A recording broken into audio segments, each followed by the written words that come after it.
사랑하는 여러분 그 복수라는 말, 복수와 증오의 차이를 아십니까? 제가 사전적인 의미를 찾아보니까 복수는 이 원한과 분노의 감정으로 인해 자신이 입은 피해를 되갚으려는 행동이나 마음을 의미한다라고 말하고요. 증오라는 것은 혐오보다도 더 강한 어떤 파괴하고자 하는 그런 감정이라고 그렇게 표현합니다. 여러분, 이 증오라는 것, 그러니까 내가 미워하거나 싫어하거나 원망하는 이 마음의 감정으로서 아직 행동으로 표출되지 않은 것, 이거 우리가 이제 증오라고 할 수 있습니다. 사람들은 종종 이 미워하는 감정을 넘어서 혐오나 증오의 감정을 가지면서도 사실 실제로 행동에 옮기지는 않지요. 복수는 하지 않았기 때문에 나는 괜찮다, 나는 여전히 착하다, 나는 의롭다라고 착각하는 경우가 많이 있습니다. 탈무드에 나오는 한 예화인데요. 한 사람이 어떤 사람에게, 상대방에게 자네 가지고 있는 그 낫 좀 나에게 빌려주게라고 하자 그 상대방이 나는 빌려줄 수 없네라고 해서 이제 거절했다라고 합니다.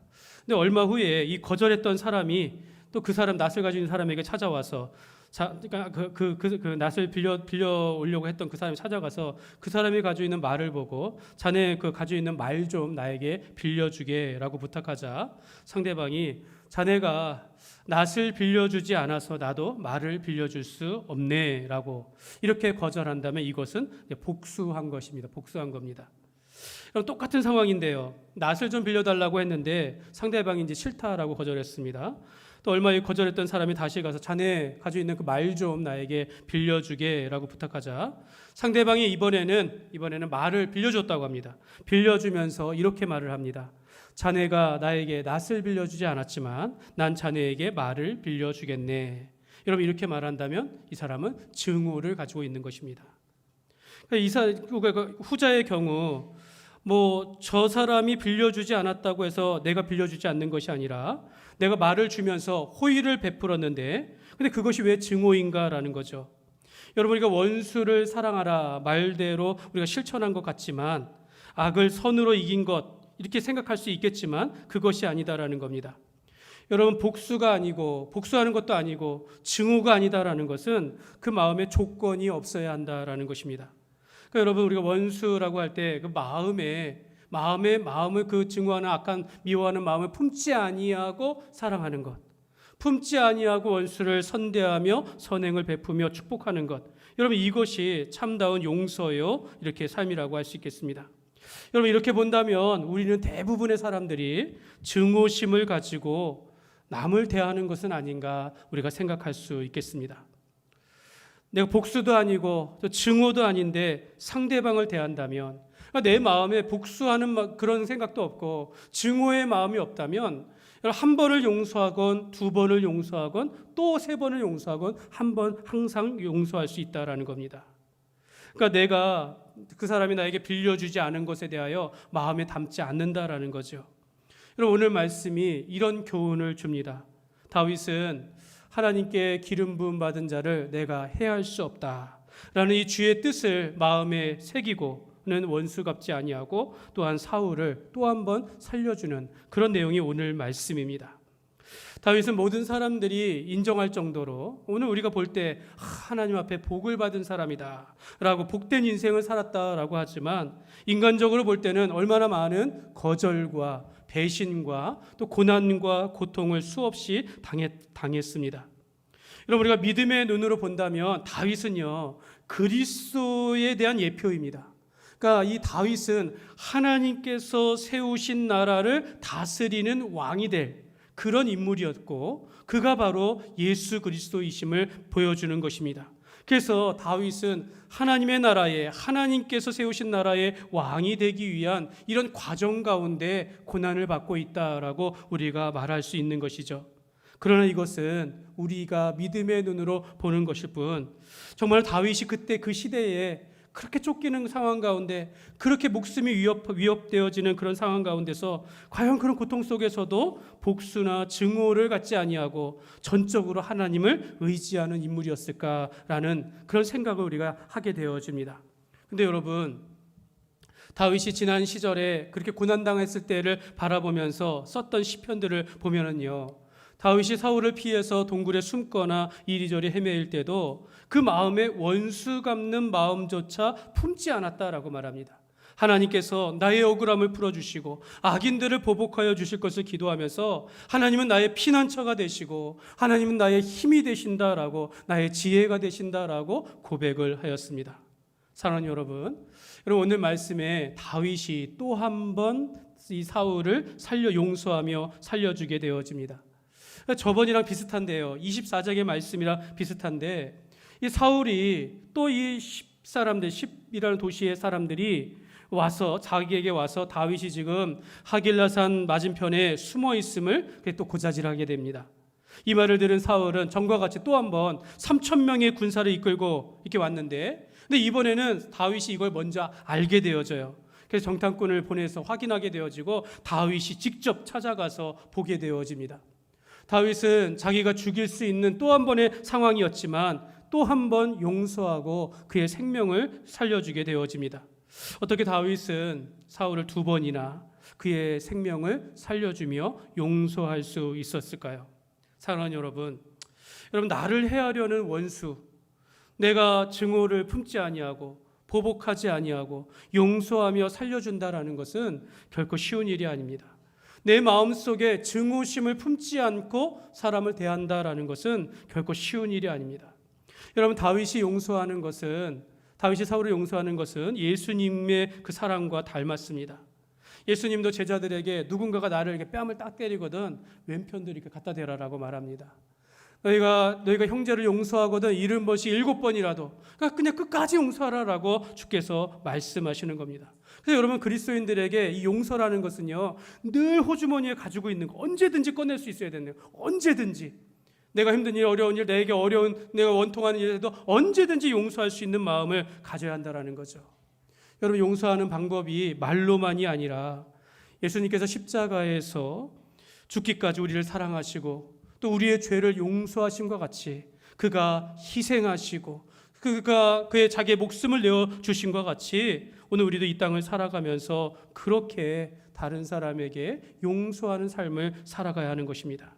이 시간 다윗이 또 사울을 살려주는 내용 속에서 그리스도인들은 어떻게 용서하며 살아가야 하는지를 다시 한번 살펴보기를 원합니다. 우리가 복수나 이런 증오가 아니라 어떻게 하면 용서하며 살아갈 수 있는지를 다시 한번 살펴보기를 원합니다. 3가지로 살펴볼 텐데요. 첫 번째로, 다윗은 감정이 아닌 하나님의 뜻에 순종하였습니다. 오늘 말씀에 다윗이 사울이 자기를 잡으려고 광야로 온다라는 것을 듣고는 정탐꾼을 보냅니다. 전에는 24장에 보면 전에는 우연찮게 사울이 뒤를 보려고 동굴에 들어왔다가 거기 다윗이 있었어요. 그래서 그 우연찮은 상황 속에서 자기가 죽일 수 있었지만 죽이지 않냐고 살려보냈는데, 이번에는 또 누군가가 밀고를 해서 지금 사울이 3,000명의 군사를 이끌고 내려온다라는 것을 들은 거예요. 그래서 정탐꾼을 보내고 이번에 직접 확인하게 되어집니다. 왜 그랬을까요? 전에도 다윗이 용서할 때 이 사울이 자기의 잘못을 인정했었거든요. 그럼에도 불구하고 또 내려왔다라는 것입니다. 전에도 사울이 다윗이 용서함을 받았을 때 나는 너를 학대하였는데 너는 나를 선대하는구나 라고 하면서 자기의 잘못을 인정하듯이 그러면서 돌아갔음에도 불구하고 이번에 또 내려온 것을 보고 이번에는 다윗이 직접 사울을 찾아가게 되어집니다. 전에는 도망가는 것이 그의 생각이었지만 이번에는 오히려 먼저 사울을 찾아 나서게 되어집니다. 그만큼 다윗은 좀 이렇게 마음이 강건해진 것 같습니다. 하나님께서 도우실 줄을 믿고 더 이상 물러서지 아니하고 적극적으로 대처하게 되어집니다. 또한 다윗의 또 하나의 변화는 무엇이냐면 다윗의 곁에 든든한 부하가 있었습니다. 오늘날로 말하면 든든한 동역자가 곁에 있었습니다. 다윗은 햇사람 아히멜렉과 수레의 아들 요압의 아우 아비새도 믿을 만한 자였다라고 말하면서 다윗은 자기와 함께 가고자 하는 아비새와 함께 사울이 있는 진영에 몰래 들어가게 되어집니다. 그래서 여러분, 다윗이 한밤중에 이 아비새와 함께 사울의 진영에 들어가게 되어집니다. 근데 여러분, 생각보다 쉽게 이 다윗과 아비새가 사울이 누워 있는 곳까지 저 한가운 적진 한가운데까지 들어가게 되어진 거예요. 가보니까 사울이 누워 자고 있는 것까지 확인하고 옆에 물병이 있고 그 사울의 창이 꽂혀 있는 걸 확인하게 되어집니다. 아니, 사울을 지키는 군대 장관 아브넬이 곁에 있고 그 부하들이 둘러싸면서 자고 있는데, 근데 어떻게 다윗과 아비새가 사울이 누워 있는 그곳까지 쉽게 들어갈 수 있었을까요? 여러분 12절 말씀에 보면 그 답이 나오는데요. 그 밑줄 친 것에 보면 이는 여호와께서 그들을 깊이 잠들게 하셨으므로 그들이 다 잠들어 있었기 때문이었더라라고 말합니다. 하나님은 지금 다윗에 가는 길을 지켜주고 계십니다. 하나님께서 다윗이 정탐하러 갈 때 하나님께서는 이미 그 사울의 진영의 군사들을 깊이 잠들게 하시면서 다윗으로 하여금 사울을 보게 하셨다라는 것입니다. 다윗이 이 무방비 상태로 누워있는 사울 앞에, 그 앞에 가기까지 다윗은 도망이 아니라 정탐을 선택하였고, 또 그의 곁에 있는 아비새와 같은 든든한 부하가 있었고, 또 그가 사울이 있는 데까지 무사 통과한 것을 보면 하나님께서 나와 함께 하시는구나 라는 거죠. 사랑하는 여러분, 우리도 이러한 믿음이 있어야 합니다. 하나님께서 오늘도 그 성도들의 삶을, 또 예수 믿는 신자들의 삶, 그리스도인들의 삶을 곁에서 지켜주시고 보호하여 주시고 갈 길을 인도하여 주신다라는 것을 우리가 기억해야겠습니다. 여러분, 우리가 이런 믿음 가운데, 여러분 이런 믿음이 있습니까? 내가 생각하고 판단하고 결정하며 내가 행동으로 옮기는 과정 속에서 이 모든 것 가운데 하나님께서 나와 함께 하신다라는 이런 믿음을 우리가 가지며 살아가야 될 줄 믿습니다. 다윗은 이러한 하나님의 든든한 보호 속에서 살아갔다는 것입니다. 이제 다윗은 무엇을 하든지 할 수 있다라는 것입니다. 무엇을 하든지 하나님께서 받쳐주실 것이고 승리하게 하실 것을 믿고 나아갔다라는 겁니다. 그래서 곁에 있던 아비새가 말합니다. 하나님이 오늘 다윗, 당신의 손에 이 원수를 당신의 손에 넘겼나이다. 나로 하여금 창으로 이 사람을 꽂게 하소서. 정말 누가 봐도 하나님께서 이 길을 인도하신 거죠. 모든 길을 열어주시고 정말 눈 깜짝할 사이에 원수를 갚을 수 있는 그 길을 열어주셨다라는 것입니다. 그런데 다윗은 이 사울과의 악연을 끝내고자 하면서 복수할 수 있었겠으나 다윗은 그렇게 하지 않았다라는 것입니다. 오히려 아비새를 꾸짖는데요. 9절 말씀에 보면 이렇게 말씀합니다. 같이 읽겠습니다. 다윗이 아비새에게 이르되 죽이지 말라. 누구든지 손을 들어 여호와의 기름 부음 받은 자를 치면 죄가 없겠느냐. 아멘. 그러니까 이 하나님 앞에 기름 부음 받은 자를 내가 친다면 또 그 손은 또 죄가 없겠느냐라고 말한다라는 겁니다. 다윗은 복수심에 불타가지고 감정에 휘말린 것도 아니고, 또 하나님께서 주신 그런 기회처럼 모든 길을 형통하여 지금 이 사울을 죽일 수 있는 그런 상황 가운데서도 그의 마음에 하나님의 뜻과 하나님의 말씀에 순종하였다라는 것입니다. 여러분, 우리가 화가 나가지고 분노의 감정에 휩싸이는 것도 좀 우리가 조심해야 하는 것이고요. 또 너무 기분이 좋아가지고 뭔가 형통한 너무 기분이 좋아가지고 들떠서 우리가 경솔하는 것도 좀 조심해야 한다라는 겁니다.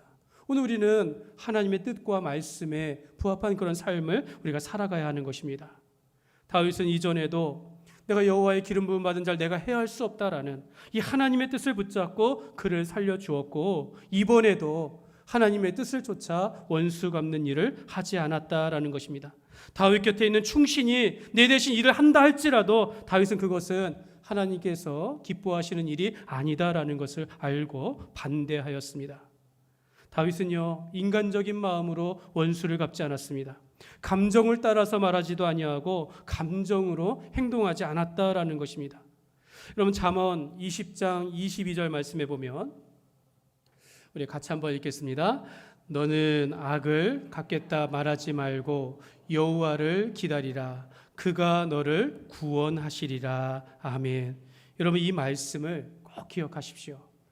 너는 악을 갚겠다 하지 말하지 말고 여호와를 기다리라. 그가 너를 구원하시리라 라고 말합니다. 여러분, 우리가 먼저 하지 말아야 할 것이 있어요. 내 편에서 악을 갚지 않는 것입니다. 내 편에서 악을 갚지 않는 행동을 하는 것이죠. 두 번째, 우리가 해야 할 것이 있어요. 여호와께 기다리라. 여호와를 기다리라. 하나님께서 우리를 구원하실 때까지 기다리라라고 말씀하고 있는 것입니다. 사랑하는 여러분, 그리스도인들은 악을 악으로 갚지 않습니다. 여러분, 그리스도인들은 원수를 갚지 않습니다. 하나님께서 우리를 구원하실 때까지 기다리는 것입니다. 그러므로 여러분, 그리스도인들에게 있어서 원수 갚는 일들은 하나님의 뜻이 아님을 믿고 하나님께서 구원하시기까지 인내하며 기다리는 삶이 되시기를 주님의 이름으로 축복합니다. 두 번째로, 다윗은 생명의 주권이 하나님께 있음을 믿었습니다. 생명의 주권이 하나님께 있음을 믿었습니다. 다윗은 자기가 원수를 갚지 않았습니다. 다윗은 하나님을 믿고 기다리기로 했습니다. 억울하고 원통하지만 또 지난번에 한번 살려주었음에도 불구하고 또 잡으러 온 것에 대하여 화가 날 수 있지만, 오히려 하나님께서 주신 기회라고 생각할 수도 있겠지만, 하나님의 뜻과 하나님의 말씀을 믿고 하나님이 구원하시기를 기다렸다라는 것입니다. 여러분, 이것이 악에 대한 우리의 태도여야 한다라는 것이죠. 하나님은 분명히 우리에게 말씀하십니다. 내 편에서 네가 원수를 갚지 말라라고 하시는 거죠. 여러분, 우리가 할 일은 기다리는 것이고 하나님께서 기다리며 하나님께서 우리를 위하여 일하신다라는 것입니다. 로마서 12장 19절 말씀에 보면, 천천히 같이 읽겠습니다. 내 사랑하는 자들아, 너희가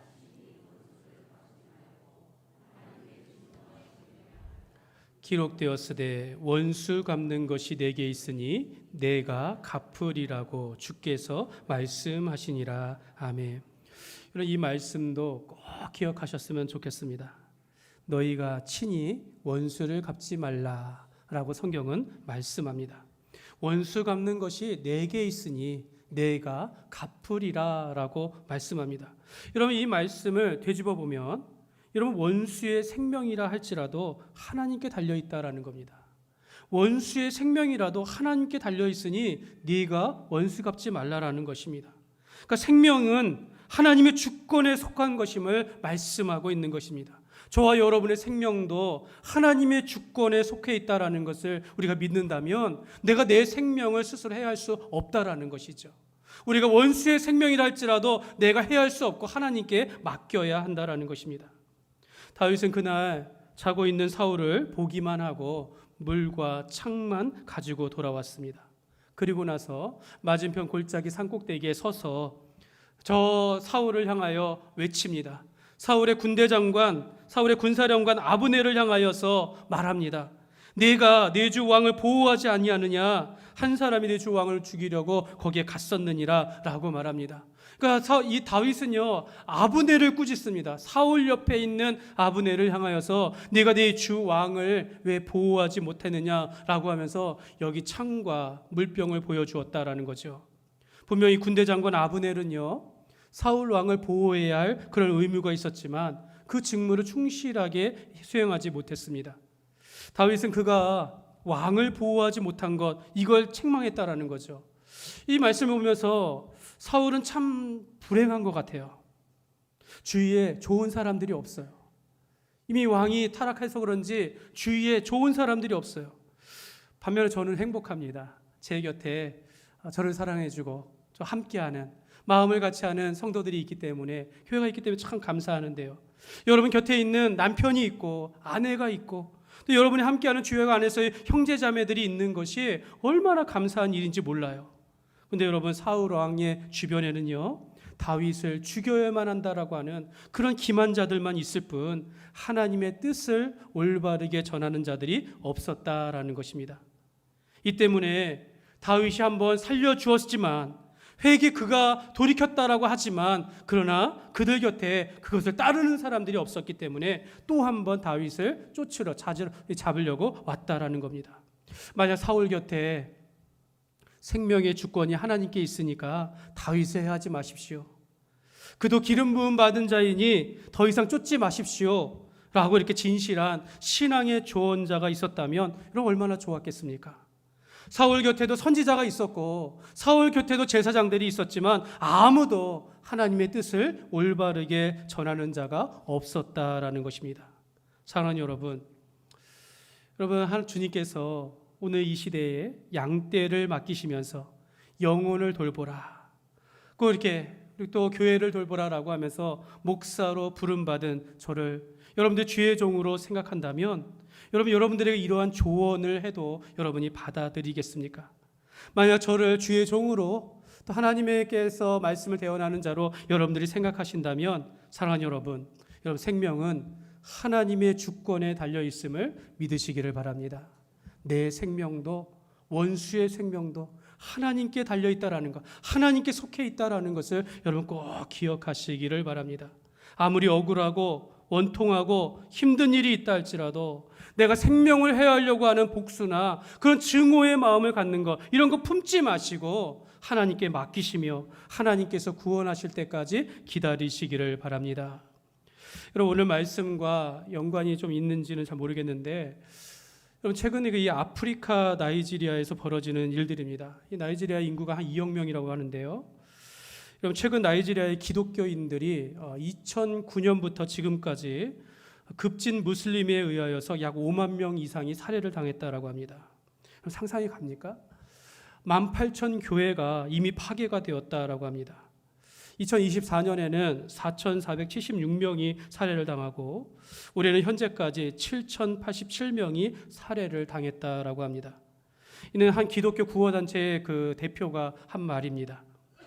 그들은 이 성도들, 이 몸값을 가는 거죠. 목사들을, 특히 목사들은 몸값이 높은 줄 알고 인질로 잡아다가 몸값을 받으면 거기서 처형한다라고 합니다. 여러분 물론 이들이 성도들이 교회가 힘이 없어서 이런 핍박을 당할 수 있다라고 생각하지만 그러면 거기 있는 기독교 벌써 도망갔겠죠. 그러나 그들은 주일이 되어지면 또 예배를 드립니다. 여러분 기독교인들은 하나님 앞에서 사람들 앞에서 원수 갚는 일을 행하지 않는다라는 거죠. 자신의 생명이 하나님의 주권에 있음을 알고 원수라도 나에게 핍박이 오는 이런 상황들에 그대로 받아들이면서 그들의 신앙을 생활을 한다라는 것이죠. 사랑하는 여러분, 생명은요 하나님께 달려 있습니다. 여러분 우리가 믿음으로 살다가 이러한 고통과 또 위험과 생명의 위협을 당한다 할지라도 내 생명을 주님께 맡기고 원수 갚는 것을 그치고 하나님을 기다리면서 살아가는 것이 그리스도인의 삶인 것입니다. 그러므로 오늘 우리가 생명을 주님께 맡기며 주님 뜻대로 살아가시기를 주님의 이름으로 축복합니다. 세 번째로 다윗은 하나님이 신원하여 주실 것을 믿었습니다. 여러분 잠언 22장 23절 말씀에 보면 같이 읽겠습니다. 대저 여호와께서 신원하여 주시고 또 그를 노력하는 자의 생명을 빼앗으시리라. 아멘. 하나님께서 신원하여 주신다라는 것, 하나님께서 이렇게 다시 갚아주신다라는 것, 다시 세워주신다라는 것은요 단순히 우리를 위하여 복수해 주시고 보복을 해 주신다라는 그런 뜻이 아닙니다. 나의 억울함을 풀어주시는 것뿐만 아니라 그 속에서 하나님의 선한 목적을, 하나님의 선하신 뜻을 이루신다라는 그런 뜻입니다. 단순히 내 억울함을 풀어주셔가지고 나 진짜 속이 풀리고 참고 기다렸더니 하나님께서 다 형통하게 인도하셨다, 이런 것이 아니라 그런 모든 상황 속에서 하나님의 선하신 뜻을 이루어 가신다라는 것입니다. 저는 이걸 확실하게 믿습니다. 우리가 좀 힘들고 답답하고 억울해도 내 스스로 원수 갚는 것이 아니라 참고 기다리면 하나님이 역사하신다라는 거예요. 여러분 우리의 억울함을 풀어주시는 것뿐만 아니라 하나님께서는 그의 나라와 그의 복음을 위하여 우리 교회를 온전히 세우시기 위하여 하나님의 뜻을 이루어 가신다라는 겁니다. 그 속에서 생명을 살리게 하시고 그 속에서 선하신 뜻을 통하여 하나님의 영광이 나타난다라는 겁니다. 제가 한번 찾아봤어요. 성경에 신원하다라는 말이 몇 번 있는가? 8번, 딱 8번 나옵니다. 억울한 일을 당했을 때 하나님 나를 신원하여 주옵소서, 이렇게 다 고백을 합니다. 여러분 사도 바울도 고백을 해서 데살로니가전서 4장 6절의 말씀에 보면 우리 같이 천천히 한번 같이 읽겠습니다. 이 일에 분수를 넘어서 형제를 해하지 말라. 이는 우리가 너희에게 미리 말하고 증언한 것 같이 이 모든 일에 주께서 신원하여 주심이라. 아멘. 너희가 분수를 넘어서 형제를 해하지 말라라고 말합니다. 여러분, 우리가 하나님이 되어 가지고 다른 사람을 복수하는 그런 우리의 권리가 없다라고 말하는 겁니다. 내가 내 신분과 내 위치에서 그걸 벗어나서 다른 사람을 해하려고 한다라는 거 옳지 않다라고 말합니다. 우리가 그리스도인답게 복음에 합당한 삶을 살아가다 보면 하나님께서 우리의 억울함을 아시고 신원하여 주신다라고 말씀하고 있습니다. 다윗은 사울에게 말합니다. 당신과 나 사이에 하나님께서 판단하여 주시기를 바란다라고 말하면서 사울을 향하여 내 주는 어찌하여 내 생명을 쫓으려고 하십니까? 내가 무슨 악이 있습니까? 라고 하면서 다윗은 사울에게 호소를 합니다. 그래서 다윗이 아주 논리적으로 말하는데요. 만약 나를 치라 하신 분이 하나님이시라면 내가 제물이 되어 기꺼이 죽겠습니다. 그러나 만약 이것이 하나님의 뜻이 아니라면 당신이 왜 그런 죄를 지어야겠습니까? 라고 하면서 말했다라는 것이죠. 만약 하나님의 뜻이 아님에도 불구하고 나를 해야 한다라고 하면 그 사람은 저주를 받지 않겠습니까? 라고 사울에게 말했다라는 것입니다. 그러자 이 말을 들은 사울이 21절 우리말 성경에 이렇게 말을 합니다. 같이 읽겠습니다. 그러자 사울이 말했습니다. 내가 잘못했다. 내 아들 다윗아, 돌아가자. 내가 오늘 내 목숨을 귀하게 여겼으니 내가 다시는 너를 해치지 않겠다. 내가 정말 어리석었구나. 내 잘못이 너무 크다. 아멘. 사울이 다윗의 말을 듣고 자기 잘못을 인정하면서 다시는 너를 해하지 않겠다라고, 내가 어리석었다라고 고백을 합니다. 사실 저는 이 말을 믿지 않습니다. 사울이 자기와 함께 가고자 하는 그런 말을 하는 것을 보면 저는 이 말을 믿지 않지만, 그러나 다윗이 어찌됐든 사울이 자기의 죄를 고백함으로 인하여서 사울은 틀렸고 다윗의 의로움이 드러나게 되었다라는 겁니다. 다윗이 적어도 지금까지는 도망가는 인생이요, 정말로 그렇게 힘든 인생, 그러나 원수 갚지 않고 하나님께 맡기며 기다렸더니 하나님께서 이 모든 일들을 바꾸어 주셨다라는 것입니다. 이미 결판이 난 거죠. 사울은 틀렸고 다윗이 옳게 되었다라는 거죠. 하나님은 사울이 얼마나 악한 자인지를 스스로 깨닫게 하셨으며 다윗의 억울함을 신원하여 주시사 하나님의 뜻을 이루게 하신 것입니다. 여러분, 성경에 요셉의 인생이 그랬습니다. 요셉은 형들의 미움을 받아가지고 애굽의 노예로 팔리게 되어집니다. 이방 나라에서 죽도록 이제 고생하게 되어지죠. 보디발의 장군의 집에서 정말 열심히 성실하게 일을 하며 가정 총무까지 올라갔지만 또 그 가정에서도 모함을 받아가지고 왕의 감옥에, 깊은 감옥에 갇히게 되어집니다. 그런데도 요셉은 절대로 원수 갚는 일도보다는 그 감옥에서 일을 성실하게 하여서 간수가 자기 일을 그 요셉에게 맡길 정도로 그렇게 신실하게 행하였다라고 성경은 말씀합니다. 그리고 나서 한참 시간이 흘러 애굽의 왕 바로가 꿈을 꾸어 번민할 때에 요셉이 그 꿈을 해석해 주게 되어집니다. 7년의 풍년과 7년의 기근이 있을 것인데 풍년 때의 기근을 대비하십시오 라고 하면서 요셉이 그 꿈을 해석함으로 이 왕이 이 사람보다 이 일을 할 사람이 없다라고 하면서 이 요셉을 애굽의 총리로 세우게 되어집니다. 한참 기근이 있을 때에 저 가나안 땅에 있었던 그 요셉의 가족들, 형제들과 아버지가 이 양식을 구하기 위하여 이 애굽으로 찾아오게 되어지고 거기서 요셉을 만나게 되어집니다. 이때 요셉이 형들을 보면서 이런 고백을 합니다. 창세기 50장 20절 말씀에 보면 같이 읽겠습니다.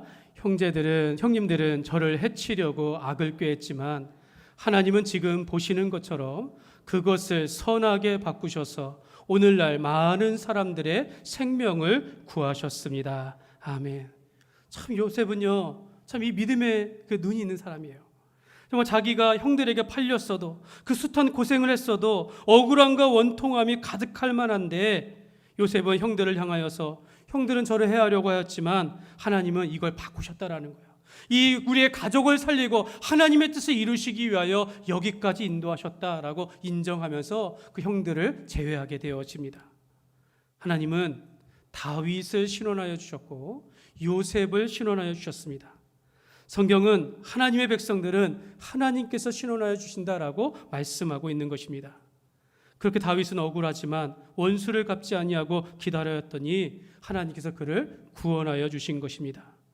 여기 계시는 여러분, 사랑하는 성도 여러분, 내가 억울하다라고 해서 당장의 원수 갚는 일들, 증오심을 품는 것, 여러분 이거 조심하시기 바랍니다. 오히려 참고 기다리십시오. 자신의 감정에 휩싸이는 거 우리가 늘 조심하고 하나님의 뜻을 구하시기를 바랍니다. 하나님께 맡기고 하나님의 뜻과 말씀대로 살아가면 반드시 복으로 다가오게 될 것입니다. 하나님께서 저와 여러분의 삶을 신원하여 주실 줄 믿습니다. 말씀을 맺겠습니다. 아까 그 말씀 한 번 더 읽길 원합니다. 잠언 20장 22절 말씀입니다. 같이 읽겠습니다. 너는 악을 갚겠다 말하지 말고 그가 너를 구원하시리라. 아멘. 여러분 이 말씀 꼭 기억하십시오. 잠언 20장 22절 말씀입니다. 그리스도인들은요, 악을 악으로 갚지 않습니다. 여러분 원수를 갚지 않습니다. 하나님께서 우리를 구원하실 때까지 기다리는 것입니다. 우리가 하지 말아야 할 것, 악을 갚겠다고 원한을 품지 마십시오. 원수 갚는 것을 주님께 오히려 맡기며 참고 인내하면 하나님께서 반드시 우리를 복된 인생으로 인도하실 것입니다. 그러므로 여러분, 원수 갚는 일은 하나님의 뜻이 아님을 믿고 하나님께서 구원하시기까지 인내하며 기다리며 하나님의 뜻을 쫓아 살아가시기를 주님의 이름으로 축원합니다.